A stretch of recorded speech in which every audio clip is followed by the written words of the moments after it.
Okay, so in today's topic, we are going to study about Drugs and Cosmetic Act 1940. The act was passed in the year 1940. तो ये एक बहुत ही important line होती है GPAT point of view से कि question में confuse कर देंगे. इंस्टेड ऑफ पास्ट दिल right anything. All right, so you have to understand the question well कि उसमें पास्ट पूछा है या एस्टैब्लिश पूछा है या कोई और वर्डिंग यूज़ करी है. So the act was pass मतलब कि फाइनली इन द ईयर 1940 ये एक्ट जो था वो पास हो गया था. तो बेसिकली इसकी हल्की सी हिस्ट्री कही जाए तो 1940 टाइम के हमारा इंडिया इंडिपेंडेंस, तो उस टाइम पे British use to misrule India as we all know. वो हमें एक बहुत poor health care system provide करते थे to the citizens of India. और ये वहाँ उस टाइम पे ड्रग्स इंक्वायरी कमेटी होती थी. इंडियन मेडिकल एसोसिएशन ने ये बात पकड़ी थी उनकी. उसके लिए उन्होंने drugs and cosmetics act establish किया था. उन्होंने सोचा था कि हम ये एक एक्ट बनाते हैं जिसके कारण या जिसके अंतर्गत जो भी रूल्स एंड रेगुलेशंस होंगे उससे आपका एक इफेक्टिव मैन्युफैक्चरिंग, सेल और उसका डिस्ट्रीब्यूशन हो सकेगा. तो इसीलिए ये एक्ट आया था. उसी के अंतर्गत आता है ड्रग्स एंड कॉस्मेटिक रूल्स 1945. तो ये भी जीपैट में आपको कंफ्यूजिंग क्वेश्चन लग सकता है. वो आपको पूछ लेगा कि in which year the drugs and cosmetics act was passed, in the year 1940 और बी ऑप्शन में दे देगा इन द ईयर 1945.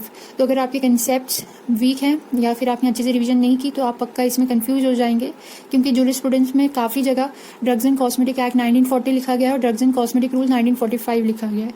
तो यहाँ पे पहली बात जो देखने के लिए है कि 1940 में एक्ट पास हुआ था और 1945 में उसके अंतर्गत रूल्स एस्टैब्लिश किए गए थे by the government of India.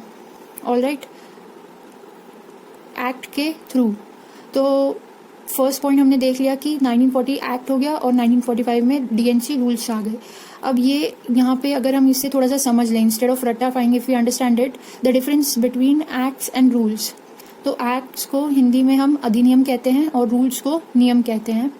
तो जो एक्ट्स होते हैं वो लेजिस्लेचर बनाता है और उसे प्रेसिडेंट अप्रूव करता है. The president of India approves it. उसके लिए बिल पास होते हैं और एक बहुत सिस्टमैटिक प्रोसीजर है एक्ट्स को पास करने का.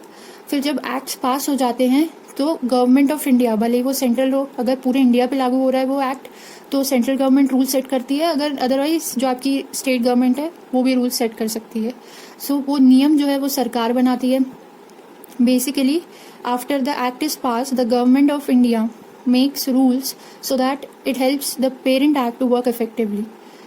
तो एक्ट को पारित होने के बाद उसका एक अच्छे तरीके से चलना लोकल हमारे लाइफ में, वो एक्ट को इम्प्लीमेंट करना, वो काम हमारे सरकार करती है रूल्स बना के. एक सेट ऑफ रूल्स बनाती हैं. तो एक बेसिक फंडा यहाँ पे हमने सीखा कि एक्ट के पास होने के बाद ही रूल्स बनते हैं. एक्ट्स के अंतर्गत ही रूल्स आते हैं, पहले एक्ट देन रूल.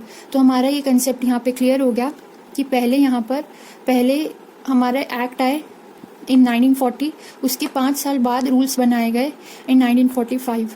तो ये हमें अच्छे से क्वेश्चन पढ़ना है कि उन्होंने रूल्स का ईयर पूछा है या उन्होंने एक्ट का ईयर पूछा है, और अगर एक्ट पूछा है तो उन्होंने वर्डिंग यूज़ किया है पास्ट या नहीं. ये जो एक्ट और रूल है डिफरेंस, ये आपको जीपैट में नहीं पूछने को आएगा. ये कंसेप्ट हमने इसलिए पढ़ा ताकि हमें ये दो वर्डिंग्स में क्लियर हो जाए.